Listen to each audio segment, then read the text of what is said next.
കോൺഗ്രസിന്റെ ആദ്യഘട്ട സ്ഥാനാർത്ഥി പട്ടിക പുറത്തുവന്നതിന് പിന്നാലെ നിലപാട് വ്യക്തമാക്കാൻ കെ സുധാകരൻ നാളെ മാധ്യമങ്ങളെ കാണും. ഡൽഹിയിലാണ് വാർത്താ സമ്മേളനം. വിനിത വി.ജി വിവരങ്ങൾ നൽകാനായി ചേരുകയാണ്. വിനിത, സുധാകരൻ എന്തു പറയും എന്നുള്ളത് ഏറെ പ്രധാനമാണ്. എത്രമാത്രം ആകാംക്ഷയുണ്ട് ഈ വാർത്താ സമ്മേളനത്തിന്?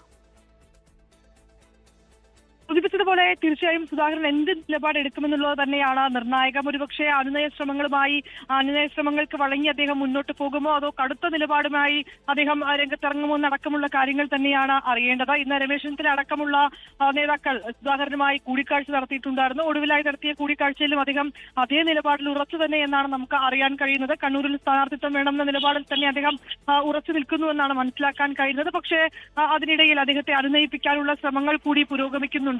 അതിനിടയിലാണ് അദ്ദേഹം വീണ്ടും നാളെ മാധ്യമങ്ങളെ കാണുമെന്ന് അറിയിച്ചിരിക്കുന്നത്. ഡൽഹിയിൽ വാർത്താ സമ്മേളനം നടത്തുമെന്നാണ് അറിയിച്ചിട്ടുള്ളത്.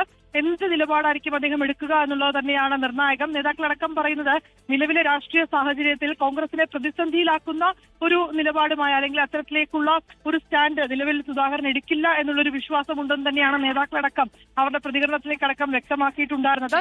കോൺഗ്രസിന്റെ കരുത്തുറ്റരായ നേതാവാണ് സുധാകരൻ. അതുകൊണ്ട് തന്നെ ഒരു കോൺഗ്രസിനെ പ്രതിസന്ധിയിലാക്കുന്ന ഒരു നിലപാടിലേക്ക് അദ്ദേഹം പോകില്ലെന്നും നേതൃത്വമെടുക്കുന്ന നിലപാട് അദ്ദേഹം അനുസരിക്കുമെന്നും ഒക്കെയാണ് നേരത്തെ എംപിമാർ മത്സരിക്കുന്ന കാര്യത്തിൽ തർക്കം ഒക്കെ ഉണ്ടായ ഒരു ഘട്ടത്തിൽ നേതാക്കൾ വ്യക്തമാക്കിയിട്ടുണ്ടായിരുന്നത്. അങ്ങനെ ആ ഒരു അനുനയ ശ്രമങ്ങൾക്ക് അദ്ദേഹം വഴങ്ങിക്കൊടുക്കുമോ അതോ കടുത്ത നിലപാടുമായി അദ്ദേഹം മുന്നോട്ട് പോകുമോ ഉൾപ്പെടെയുള്ള കാര്യങ്ങൾ നാളെ കൂടുതൽ വ്യക്തമാകും.